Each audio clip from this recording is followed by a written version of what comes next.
أعوذ بالله من الشيطان الرجيم بسم الله الرحمن الرحيم يخادعون الله والذين آمنوا وما يخدعون إلا أنفسهم وما يشعرون. دا د سورة بقره نهم نمبر آیات تے. د دې آیات مبارکہ لفظی ترجمه بیان شوی دا. دارنگی د دې آیات مبارکہ ربط و مناسبت یعنی د مخکې آیات سره څه تعلق ده او د مخکې آیات سره څه مناسبت ده دا غي بیان هم وشولو. اوس په دغه آیات مبارکه کې یخادعون الله لفظ د خدع ترازو چې خدع څه ته وایي. مخکې خو مونږ ربط مناسبت او د آیات مبارکه مضمون دا بیان کړلو. یخادعون الله دوی دوکه ورکوي الله لره. یخادعون الله دوی دوکه ورکوي الله لره. لفظ د خدع لغوي معنی د ستر پټوالی. کله چې منافقانو خپل کفر پټ ساتلو د دې وجنه د دوی دغه رضالت ته الله پاک یخادعون الله لفظ د خدع تجویز وکړلی شو. دویمه خدع خپل معنا د فساد. منافقان چونکی مفسدین دی لکه دلته بقره کې براشي فساد خوروي د دې وجنه د دوی رضالتنا الله پاک تعبیر یخادعون الله الفاظ مبارکه سره وکړلو. یخادعون الله دوی دوکه ورکوي الله لره. دلته یو مشهور اعتراض ده، یو مشهور سوال ده. هغه سوال دا ده چې خدع معنا هغه پټوالی ده.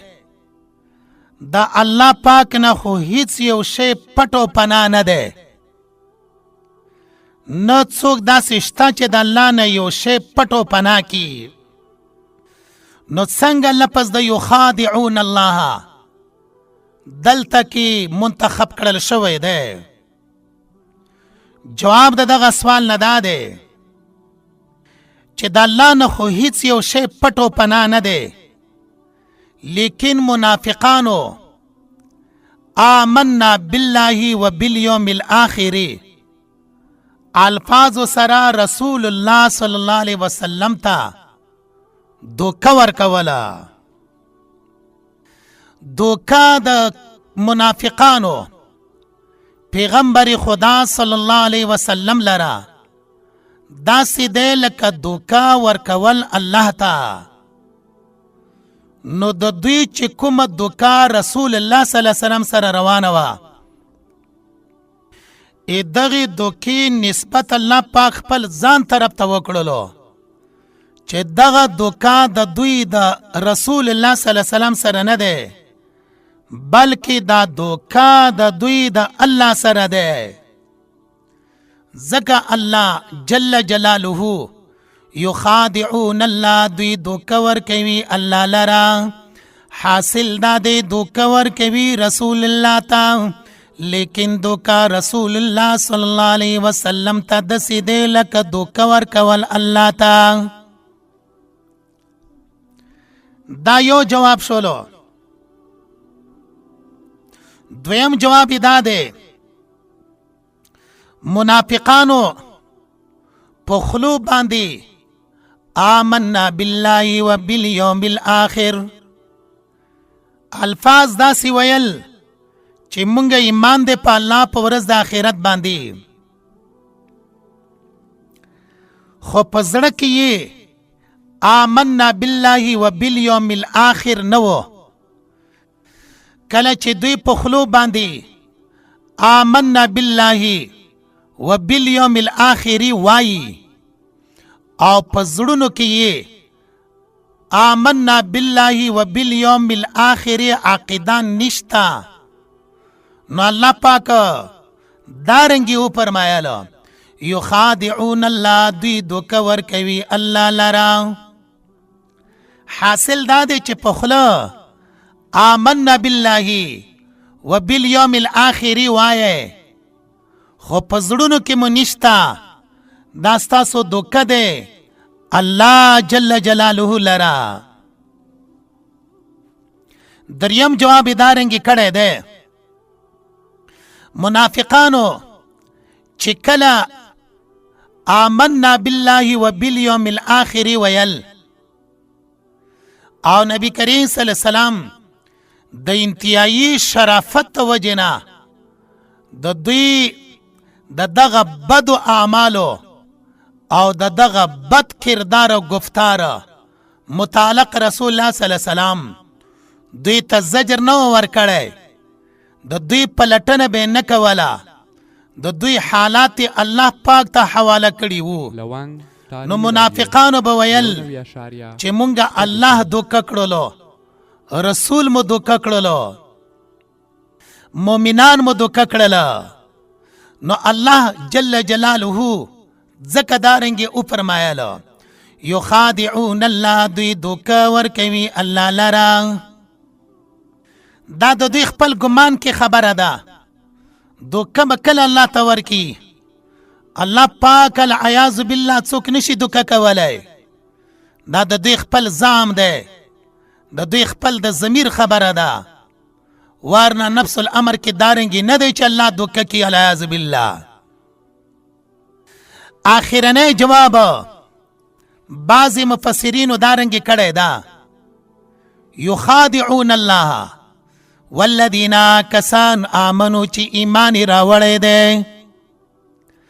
والذین آمنو دلته کې واو د پاره د تفسیر دی. حاصل دا دی چې دوکه د دوی په حقیقت کې مؤمنانو سره وه او د مؤمنانو سره دوکه دا داسې دی لکه دوکه د الله پاک سره العیاذ بالله. نو ځکه الله جل علا شانه والذین آمنوا الفاظ مبارکه بیان کړله. والذین آمنوا واوی تفسیر یشولو. اوس ته مسلمان سره دوکه دا داسې دی لکه د الله سره دوکه. یو حدیث مبارکه دی، مفهوم دارنګې دی. یو بنده به الله پاک په ورځ قیامت باندې پیش کی، بیا به ورته وفرمایي چې زه بیمار وم، ته زما بیمار پرسې ته نه وې راغلی.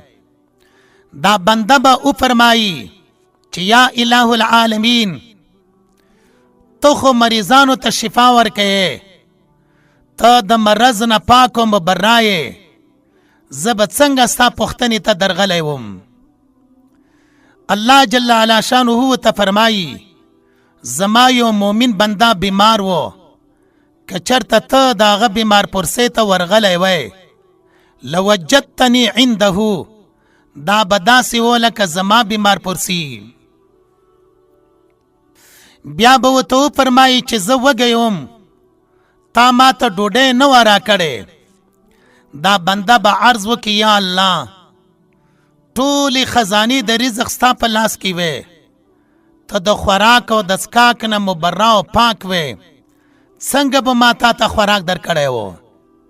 الله جل جلاله ته فرمایي زما یو وږی بنده چې تا نه یې رزق غوښتلی و، که تا هغه ته خوراک ورکړی وی دا به داسې و لکه ما ته. خو په حدیث مبارکه کې دا دی چې تا به د دې ثواب زما په نیز باندې موندلی و. دارنګې د تندې په باره کې هم همداسې مکالمه به وشي. لنډه خبره دا ده چې الله ته څوک دوکه نشي ورکولی. منافقانو به دوکې مسلمانانو ته ورکولی. الله پاک د منافقانو دوکې د امت مسلمه سره د مسلمانانو سره داسې فرض کړل لکه دوکه د الله سره. نو ځکه والذین آمنو الفاظ مبارکه بیان شوي دي. دا د یخادعون الله والذین آمنو کې یو اشکال او د هغې 3 جوابونه بیان شوله. بل اشکال او بل اعتراض په دې مقام کې دا دی، یخادعون الله دا لفظ چې مونږه د باب په لحاظ سره وګورو دا باب مفاعله دی. باب مفاعله کې صدور د فعل د دواړو جانبینو نه یي. لنډ په پښتو کې به داسې ووایو چې یخادعون الله معنا دا ده الله پاک د دوی سره دوکه کوي، دوی د الله سره دوکه کوي. کله چې باب مفاعله دلته کې ذکر شي نو بیا خو به دا معنا راشي لکه مونږ وویلې دوی الله ته دوکه ورکوي، الله پاک دوی ته دوکه ورکوي. دوکه خو ښه صفت نه دی، دوکه خو بد صفت دی. العیاذ بالله څنګه به لفظ د یخادعون الله د خدع د دوکې الله پاک د پاره استعمال کړلی شي؟ جواب دا دی دا د باب مفاعلی چې کومه قاعده بیان شوله دا قاعده کلی نه دی بلکې دغه قاعده اکثري دی.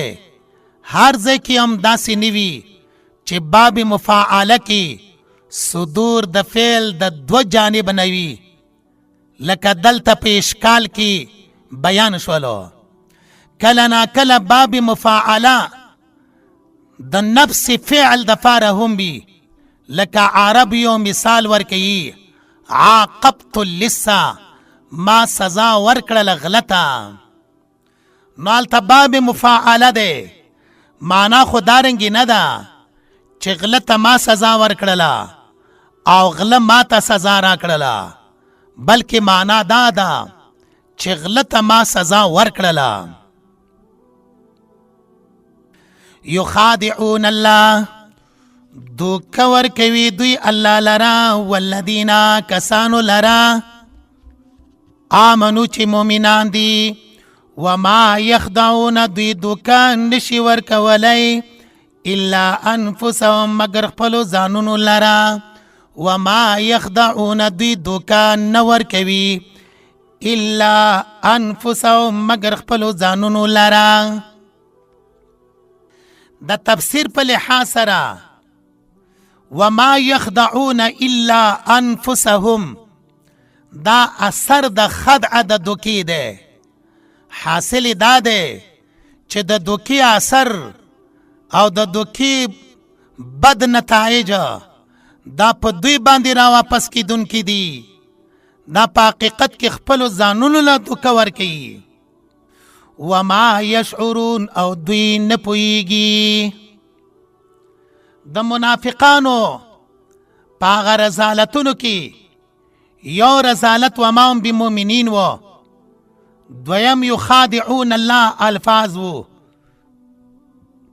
دریم رذالت ته دوی وما یشعرون نپې د شعور ته نشوي ده. 3 قباحتونه تر دې ځای پورې بیان کړلی شوله. بیا شعور په معنا د علم دلته کې نپې د شعور د منافقانو نه شوي د زجر نه دوی د پاره رټنه ده. د رټنې په اعتبار سره وما یشعرون نپې د شعور د منافقانو نه وشوله چې دوی شعور نه لري. فی قلوبهم په زړونو د دوی کې مرضون بیماری ده فزادهم الله پس سوا کړي دی الله پاک دوی لره پس سوا کړي دی دوی لره الله پاک مرض په بیماری کې ولهم دوی لره عذاب عذاب دی علیم درد ورکوونکی بما کانوا یکذبون په سبب دا هغه څه چې دوی دروغ ویله. دا د سورت بقره 10 نمبر آیات ده. دی آیات مبارکه کی د منافقانو څلورم قباحت یا څلورم خباثت بیانیږي. هغه دا چې فی قلوبهم مرضون، د دوی په زړونو کې بیماری ده. دا څلورم قباحت شولو. پنځم قباحت هم په دغه آیات مبارکه کې ده چې د منافقانو رذالت خباثت پکې بیانیږي. هغه بما کانوا یکذبون، چې دوی دروغ وایي. نو تر دې ځای پورې 10 نمبر آیات کله چې مونږه بیان کړلو، په دې کې د منافقانو 2 قباحتونه ذکر شوله. 4 نمبر کې فی قلوبهم مرض، 5 نمبر کې بما کانوا یکذبون. نو 10 هغه آیات ته چې د منافقانو 2 قباحتونه یا 2 رذالتونه یا 2 خباثتونه پکې ذکر شوي دي. کله چې مخکې سره یې مونږه جمع کو، نو دا 5 قباحتونه د منافقانو شوله. فی قلوبهم مرضون، په زړونو د دوی کې مرضون بیماری ده. دلته سوال راځي چې فی قلوبهم مرضون و فی قلوبهم نه ده، واو عاطفه نه ده ذکر شوی. د واو عاطفه د نه راوړلو وجه څه ده؟ جواب دا ده چې دا په حقیقت کې د یو سوال نه جواب ده چې بیانولی شي. هغه سوال دا ده چې کله منافقان یخادعون الله، دوکه ورکوي الله لره او مؤمنان لره، د دغه دوکې بد اثرات په دوی باندې راګرځي. لکه الله جل جلاله او فرمایل وما یخدعون الا انفسهم، چې بد نتیجه د دوکې دا د دوی په نفسونو باندې راګرځي. نو چې کله د دغه دوکې بد نتیجې بد اثرات منافقانو باندې راګرځي، نو د دغه دوکو نه دوی ولی نه منع کیږي. په کار خدا وا چې کله دوی پواشي وي چې دغه دوکې اثرات بد نتایج دا مونږ ته متوجه کیږي، منع شوي به وو، ولی نه منع کیږي. د نه منع کېدلو وجوهات څه دي؟ هغه په دغه آیات مبارکه کې جواباً بیانیږي. حاصل دا ده فی قلوبهم، په زړونو د دوی کې مرضون بیماری ده. حاصل دا شولو چې د دوی زړونه بیمار دي، لہذا د دغه دوکو په بدو نتایجو باندې پوه نه دي. بیا لفظ د فی په همدغه مقام کې راوړل شوی ده. فی لفظ د پاره د انغماس راځي، نو دا معنا بشي فی قلوبهم مرضون، دا مرض د دوی زړونو تل ته کوز شوی ده. نو تل ته د کوزیدلو د پاره چې کله مونږه دا معنا فهم کوو، هغه لفظ د فی نه فهم کوو.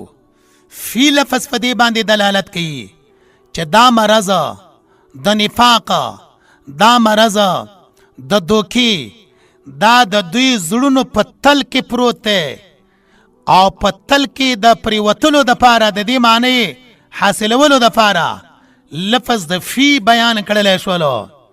فی قلوبهم، په زړونو د دوی کې مرضون بیماری ده. مرض څه ته وایي؟ مرض په لغت کې کمزورۍ ته ویل کیږي. اصطلاح کې کله چې بدن حد اعتدال نه ووځي، نو هغې ته بیا مرض ویلی شي. فی قلوبهم مرضون، په زړونو د دوی کې مرضون بیماری ده. اوس چې کله څوک مریض وي، نو هغه ضرور به ضرور علاج کوي. د دوی د مرضونو علاج په چا کې و؟ ذالک الکتاب لا ریب فیه، قرآن مجید کې و. په کار دا و چې د خپل مرض علاج په قرآن مجید باندې کړی وای. دارنګې وننزل من القرآن ما هو شفاء ورحمة للمؤمنین. قرآن پاک شفا ده. پکار داوا چې دوی د خپل مرضونو علاج په قرآن مجید باندې کړی وای، لیکن دغه منافقان په ځای د دې چې علاج وکي په قرآن پاک باندې، نه خو قرآن ته غوږ کېښودلو، نه د قرآن پاک احکام منله، نه د قرآن پاک اورېدلو ته راتلله. نو دا مرض د دوی په ځای د دې چې ختم شي نورم سوا شولو، ځکه ارشاد ګرامیه د باری تعالی ده. فزادهم الله، پس سوا کړي دی الله پاک دوی لرا مرضن په بیماری کې. نو الله پاک د دې مرض نورم سوا کړلو. سوال دا راځي چې دا مرض د دوی څه دی چې الله پاک نورم سوا کړلو؟ جواب دا دی حسد، دارنګي نفاق چې د هغې سره مختلف قسم مرضونه تړل شوي دي، هغه ټول فی قلوبهم مرض فزادهم الله مرضا. آیات مبارکه کې الله پاک را جمع کړي دي، اشاره ورته کړې ده چې زړونو کې مرض ده، هغه مرض حسد نفاق کوم چې د نور آیاتونو نه پام کیږي. ولهم دوی لرا عذاب، عذاب دے علیم درد ورکوونکی. دی آیات مبارکه کی لفظ د علیمون دے، عذاب لفظ وضاحت تیر شوی درسونو کی شوی دا، دلتا لفظ دا علیمون دے. مفسرین فرمائی چی علیم پا معنی دا مولیمون سر دے. ولهم عذاب علیم، د دوی د پار عذاب ده علیم درد ورکوونکی. نو دا علیم معنا با چې کله دا مستر په معنا د اسم فاعل سره شي، بیا به مونږه ترجمه په پښتو کې درد ورکوونکی سره کوو. بیا دا درد ورکوونکی عذاب دوی د پاره په دنیا کې هم ده، آخرت کې هم ده. دنیا کې د دوی د پاره درناک عذاب څه ده؟ هغه دا چې الله پاک ورځ په ورځ مؤمنانو ته ترقی ورکوله، ورځ په ورځ مؤمنان د کامیابۍ سره الله پاک مخامخ کول. د مؤمنانو ترقی، د مؤمنانو خوشحالی، د مؤمنانو کامیابی دا د دوی د زړونو د درد ذریعه وه، ځکه په دنیا کې ولهم عذاب علیم. دارنګې په آخرت کې به هم د منافقانو د پاره عذاب علیم درناک عذابی، او د درناک عذاب سره به دوی مخامخ کړلی شي. دلته کې یو اشکال دی، اشکال دارنګې دی چې 9 نمبر آیات کې ولهم عذاب عظیم لفظ و، دلته کې ولهم عذاب علیم لفظ دی. حاصل د اشکال دا دی چې د کافرانو په باره کې عذاب عظیم، د عذاب د پاره عظیم صفت و، د منافقانو په باره کې د عذاب د پاره علیمون، علیم صفت بیان شولو. نو دا فرق ولی دی او دا فرق څنګه راغلی دی؟ جواب د دې خبرې د پاره دا دی علیم هغه عذاب ته وایي چې بل چاته داغي ادراک نشي کیدلی. علیم هغه عذاب ته وایي چې بل چاته داغي ادراک نشي کیدلی. کله چې د منافقانو کفر پټ و، نو الله پاک د دوی د پاره د سزا او د دوی د عذاب سره الله پاک لفظ د علیمون ذکر کړلو. ځکه علیم هغه عذاب دی چې څوک یې تدارک نشي کولی. منافقانو کفر هغه پټ و، هیڅ چا د هغې تدارک نشول کولی، عام خلکو بغیر د چا نه، بغیر د الله نه. پاتې شوله د کفارو، د هغوی کفر خو ښکاره و، د هغوی انکار خو ښکاره و، دې وجې نه د هغوی د عذاب دپاره عظیمون صفت بیان شولو. او د منافقانو د عذاب د پاره علیم صفت بیان شولو. بما کانوا یکذبون، په سبب دا څه چې دوی دروغ ویله. بما کانوا یکذبون، په سبب دا هغه څه چې دوی دروغ ویله. دا د منافقانو پنځم قباحت او رذالت شولو چې په دې آیات مبارکه کې الله بیان کړلو. هغه دا چې دوی دروغجن دي او دا دروغ د دوی دوامن دی. مفسرین د دې جملې مبارکې تقدیر دارنګي نقل کوي بسبب کذبهم المستمر، په سبب دا هغه همیشه دروغ ویلو د دوی، په سبب دا هغه همیشه دروغ ویلو د دوی. وَإِذَا قِيلَ لَهُمْ أَرْكَلَا چِ اویلې شي دوی ته لا تفسدوا ورانۍ مکوئ فی الارض پزمکه کې، قالو دوی وایي انما نحن یقینا منگا مصلحون اصلاح کوونکیو.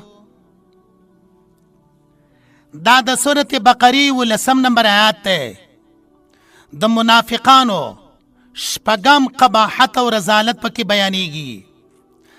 هغه دا چې دوی فساد ته اصلاح ویله، دا د دوی شپږم نمبر قباحت او رذالت شوله چې الله پاکې بیانوي. لفظي ترجمه مونږ وکړله. دلته کې د آیات مبارکه مناسبت د تیر شوي آیات مبارکه سره بیانوو. هغه دا دی وَإِذَا قِيلَ لَهُمْ، دلته کې ترک د واو عاطفه نه دی شوی، واو عاطفه بیان شولو. وَإِذَا لفظ د واو حرف واو عاطفه دا بیان کړل شوی ده. اشاره د دې خبرې د پاره لکه څنګه د عذاب علیم د پاره یو سبب چې د کذب و بما کانوا یکذبون، دارنګې دا راتلونکې خبره د دوی چې هغه انما نحن مصلحون دی، دام سبب د پاره د عذاب علیم دی. یعنی عذاب علیم یو په دې وجه باندې و چې دوی دروغ ویله، دویمه عذاب علیمی په دې وجه باندې دی چې دوی فساد ته اصلاح عنوان ورکولو. دا د آیات مبارکه ربط و مناسبت شولو د مخکې آیات مبارکه سره. مضمون خو مدا ویلی چې په آیات مبارکه کې شپږم قباحت د منافقانو بیانېږي چې هغه انما نحن مصلحون دی. وَإِذَا قِيلَ لَهُمْ، واو حرف عاطف راوړلو وجه مونږ بیان کړله. دین وروسته لفظ د قیل ده. وَإِذَا قِيلَ لَهُمْ، قیل مجهول صیغه ده. سوال دا راځي چې دا مجهول صیغه الله پاک ولې دلته بیان کړله؟ جواب دا دی چې مجهول صيغه کې اشاره ده دې خبرې ده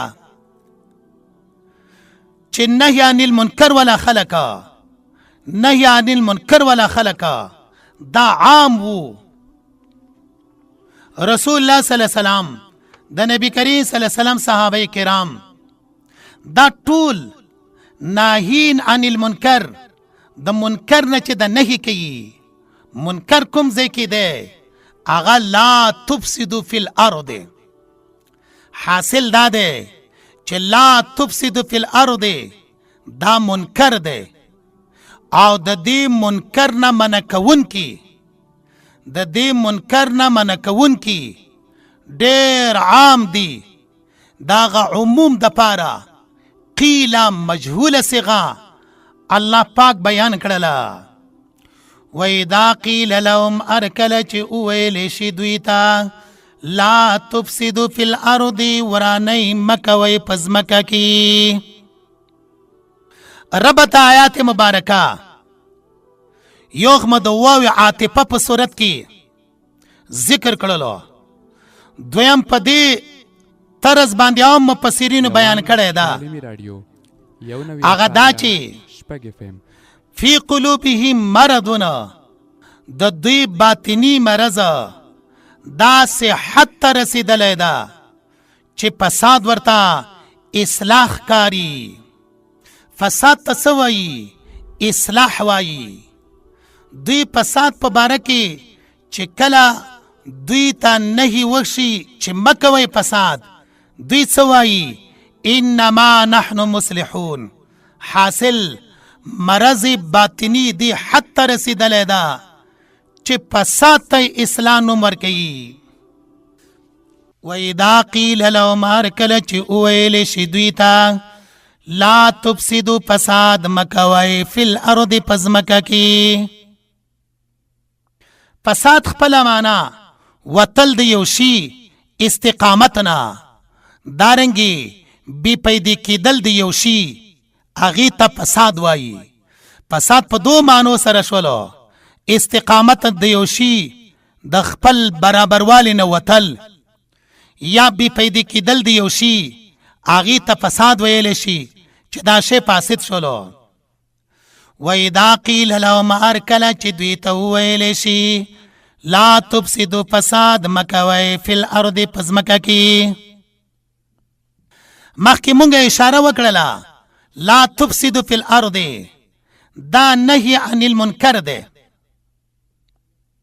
یو امر بالمعروف ده، دویم نهی عن المنکر ده. دلته کې نهی عن المنکر لا تفسدوا فی الارض. امر بالمعروف هغه راتلونکي آیات مبارکه کې بیانېږي. سوال دا راځي چې نهی عن المنکر لا تفسدوا دا مخکې شولو په امر بالمعروف باندې چې آمنو ده. د دې وجوهات څه دي؟ جواب دا ده چې دا نهی عن المنکر دا په منزله د تخلیه ده، لکه یو شی د ګندګیو نه، یو شی د خزلو نه صفا کول، پاکول. دی وجنه دا آیات مبارکه کې لا تفسدو چې دا د فساد، دا د نفاق، دا د حسد، دا څوره فسادونه دي. د دین خپل ځانونه پاک کړئ، د دین ځانونه راوباسئ، مه کوئ نفاق. نو دا په منزله د تخلیه ده. امر بالمعروف چې هغه لفظ د آمنو ده. آینده آیات مبارکه کې به راشي هغه امر بالمعروف چې آینده آیات مبارکه کې ذکر کولی شي دا په منزله د تحلیه ده. تحلیه څه معنا؟ یو شی مزین کول، یو شی ډولی کول، یو شی ښایسته کول. حاصل دا ده لا تفسدوا فی الارض. د دغه فسادونو نه، د دې رذالتونو نه ځانونه صفا کړئ. او آمنو ایمان راوړئ، دا امر بالمعروف ده. په ایمان باندې ځانونه مزین کړئ، ښایسته یې کړئ، ډولي یې کړئ. کله چې مونږ کلمه طیبه وایو نو په کلمه طیبه کې هم لا اله دا نهی عن المنکر ده. دا په منزله د نهی عن المنکر ده. لا اله په منزله د نهی عن المنکر ده. الا الله دا په منزله د امر بالمعروف ده. نو نهی عن المنکر دا مخکې وي په چا باندې؟ په امر بالمعروف باندې. وَإِذَا قِيلَ لَهُمْ هر کله چې دوی ته وویلی شي لا تفسدوا رانۍ مه کوئ فی الارض په ځمکه کې. سوال دا راځي چې دوی په ځمکه کې فساد څه و؟ الله پاک ورته فرمایي چې تاسو فساد مه کوئ. د منافقانو فساد څه دی چې الله پاک لا تفسدوا سره منع کوي؟ الله پاک منافقان په لا تفسدوا سره چې کله منع کوي د دوی د فساد صورتونه څه دي؟ په کوم صورت کې دوی فساد کوي؟ د فساد د ډولونه یې څه دي؟ د فساد شکلونه یې څه دي؟ جواب د دې خبرې دپاره علماء کرامو دارنګې کړی دی. د مسلمانانو رازونه کافرانو ته رسول، بیانول دا یو صورت ته فساد دی. دویم کافران د مسلمانانو په جنگ باندې آماده کول چې مسلمانانو سره وجنګیږي. د کافرانو اعتراضونه مسلمانانو ته نقل کول دا یو بل صورت چاو د فساد وو. هغه دا چې دوی به د کافرانو اعتراضونه مسلمانانو ته د دې دپاره را نقل کول چې مسلمانان په شک کې پریوزي، مسلمانان په خپل دین باندې بدګمانه کی، مسلمانان د تردد شکار کی. دا د دوی یو بل فساد وو. عام مفسرین فرمایي چې فساد د منافقانو کوم چې دلته الله پاک ترینه منع کوي هغه ترک الشرائع ده، د شریعت احکام پرېښودلي دي. دی وجنه لا تفسد فی الارض آیات مبارکه کې دوی د فساد نه منع کړلی شوله. سوال دا راځي چې لفظ فی الارض بیان شولو نو فی الارض تخصیص ولی وشولو؟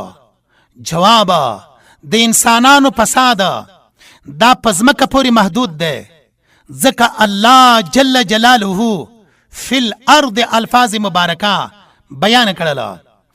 الا خبر شئ انهم یقینا دوی هم المفسدون، هم دوی فسادیان دي. څوک فسادیان دي؟ منافقان. څوک فساد کوي؟ منافقان. دا په آینده آیات مبارکه کې با ذکر کړل شي، په دوی باندې رد ده. اوس دی آیات مبارکه کې لا تفسد فی الارض، دوی خو ځانونو ته مصلحین وایي، آینده کې الله ورته مفسدین ویلی دي. نو آیات مبارکه ختمیږي په چا باندې؟ انما نحن مصلحون، یقینا مونږه اصلاح کوونکي یو. مخکې مونږه په مضمون کې ویلی وو چې دا شپږم نمبر قباحت منافقانو ده. حاصل دا ده دا صحت ته رسیدلی دي چې فساد ته دوی اصلاح وایي. حاصل دا ده دوی به ویل چې مونږه د کفارو سره چې کله ناسته ولاړه کوو دا د دې خبرې دپاره چې د مسلمانانو او د کافرانو په مابین کې مونږه مصالحت راولو، روغه جوړ راولو، دوی یو بل ته نږدې کوو، د دې میز نه اختلافات ختمولو کوشش کوو. دا رنګ به یې ورکولو خپل جاسوسۍ ته، د مسلمانانو رازونه هغوی ته رسولو ته، د هغوی اعتراضونه راوړل مسلمانانو ته، یا ترک د شرائعو. الا خبر شئ انهم یقینا دوی هم المفسدون، هم دوی فسادیان دي، ولکن لا یشعرون، لیکن دوی نه پوهیږي. دی آیات مبارکه مضمون هغه اوم قباحت چا دی؟ د منافقانو دی. په یو طریقې بلیغ سره، په یو مبالغې طریقې سره د دوی قباحت بیانیږي، رذالت بیانیږي.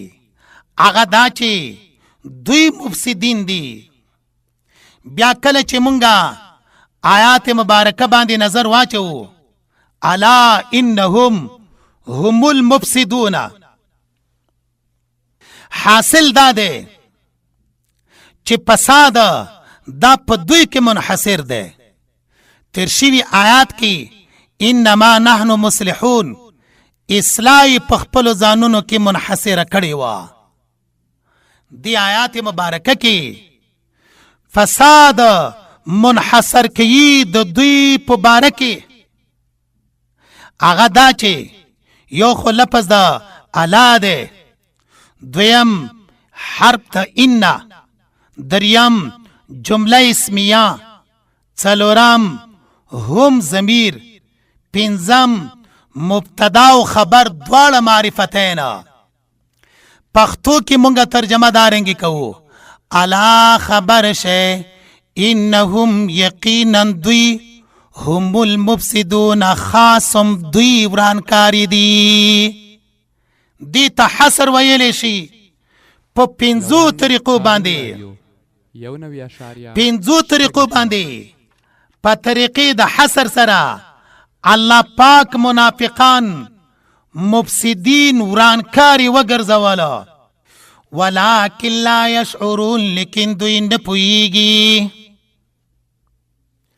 سوال دا راځي چې آیات مبارکه ولکن لا یشعرون باندې ولې ختم شولو؟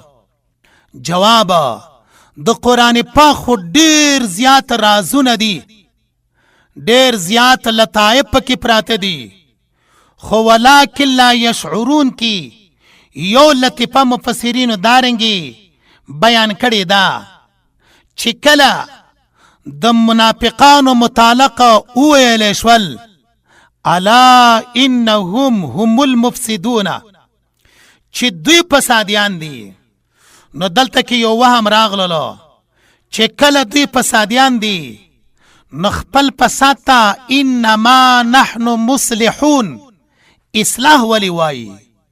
کله چې دوی فسادیان دي نو خپل فساد ته انما نحن مصلحون اصلاح ولی وایي. د دې خبرې جواب الله جل جلاله په دې الفاظ مبارکه سره وکړلو ولکن لا یشعرون لیکن دوی شعور نه لري، پوهیږي نه، علم نه لري.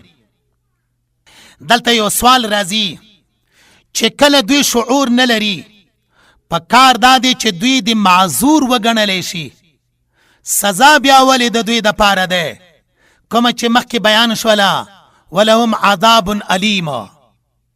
دا سزا ولې ورکوي؟ ځکه نفي د شعور ته نه شوې ده چې کله نفي د شعور ترېنه وشوله نو دوی د معذور شي. معذور خو قابل د سزا ګرځولو نه دی، دوی دپاره ولې سزا ورکولی شي؟ جواب د دې خبرې دپاره دا دی چې دوی معذور نه دي. ځکه معذور نه دي چې دغه منافقان تحقیق نه کوي. الله پاک د تحقیق، الله پاک د خیر لارې منتخب کولو اختیارات دوی ته ورکړي دي، خو دا مفاد فرسته دي، دا ماده فرسته دي. دا کله د الله پاک دین مني، دا کله د الله پاک دین ته غاړه کېږدي، نو معذور نه دي ځکه اختیار شته. اختیار الله پاک ترېنه نه دی سلب کړی.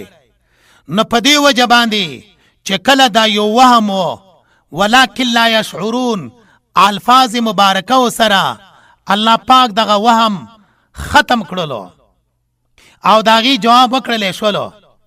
وَإِذَا قِيلَ لَهُمْ أَرْكَلَ چې دوی ته وویلی شي آمنو ایمان راوړئ کما آمن الناس لکه څنګه چې ایمان راوړی دی پوره خلکو. قالو دوی وایي انؤمنو آیا څه مونږ ایمان راوړو کما آمن السفهاء لکه څنګه چې ایمان راوړی دی قمقلانو. الا خبر شئ انهم یقینا دوی هم السفهاء هم دوی قمقلان دي ولکن لا یعلمون لیکن نه پوهیږي.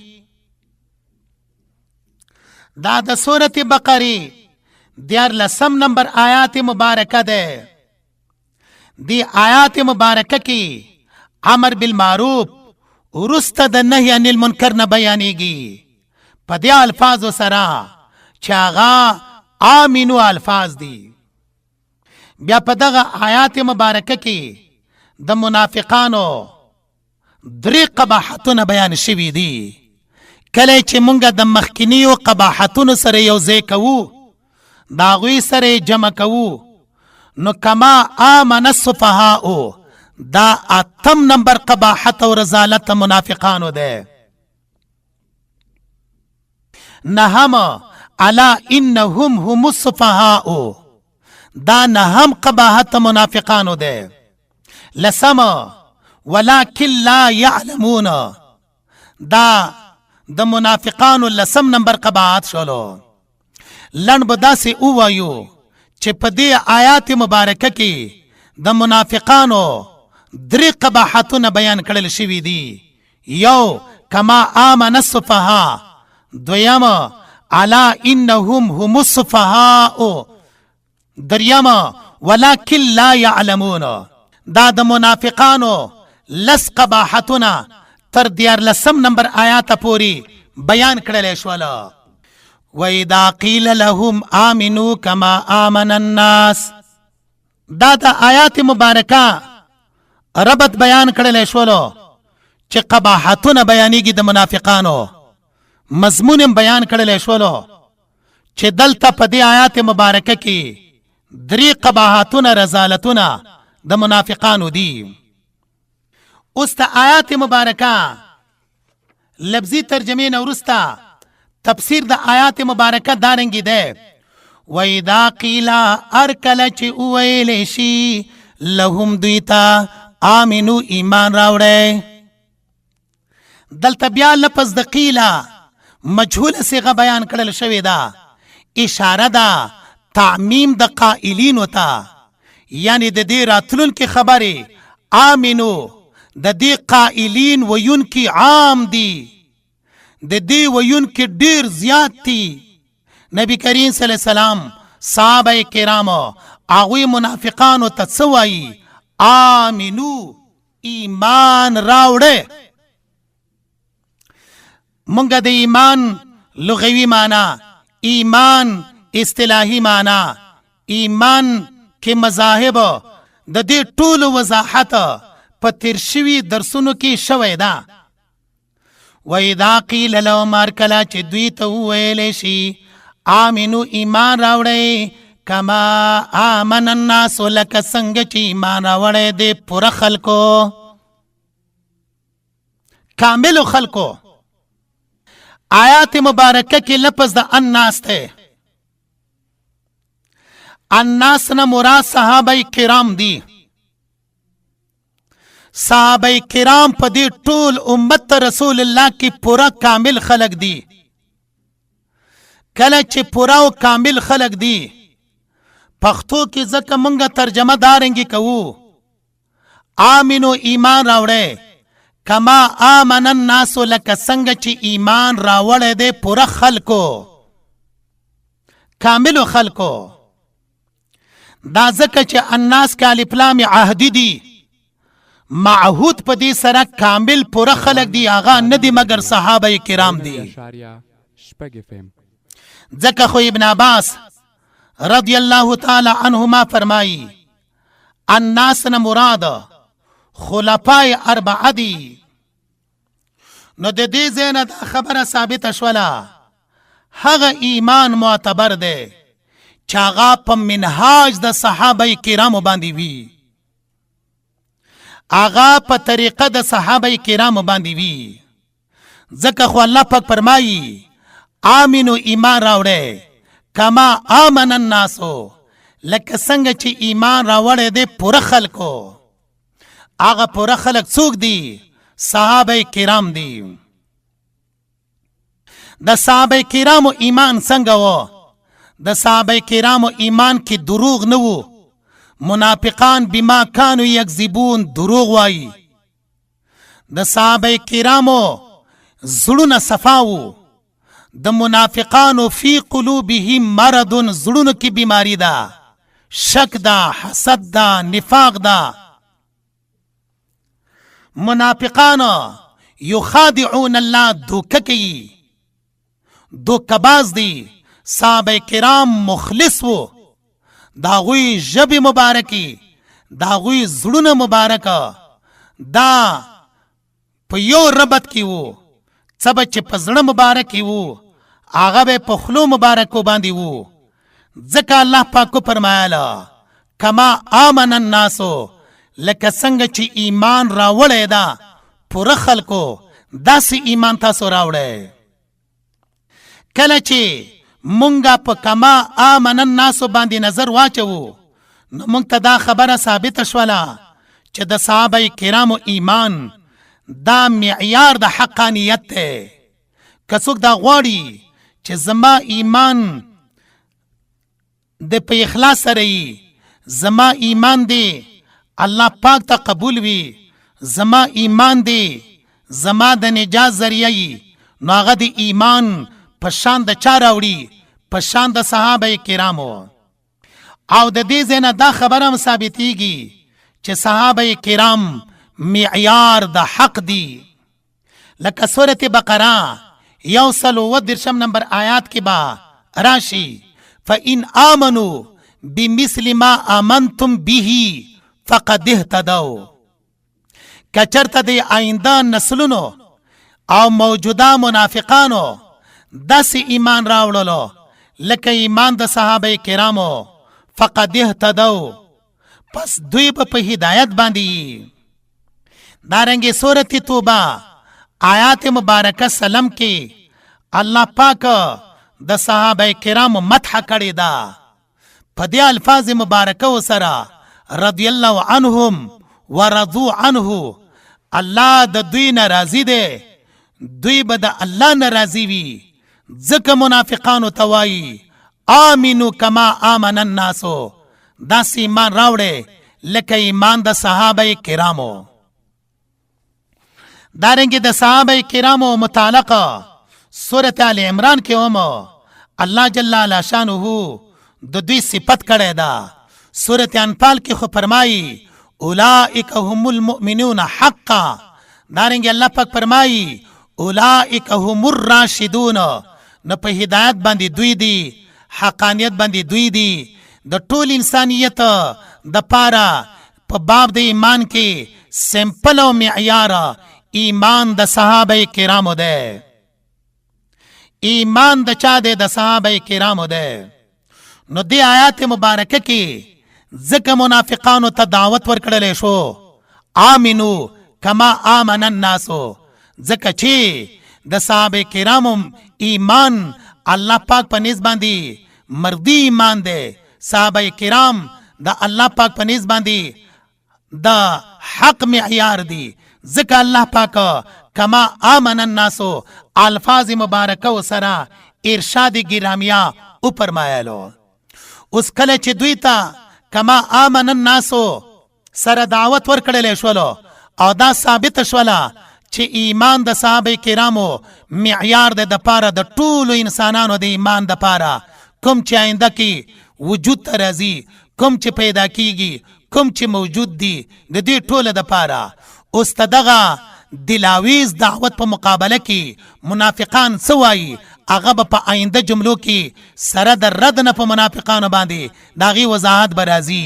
واخر دعوانا ان الحمد لله رب العالمین.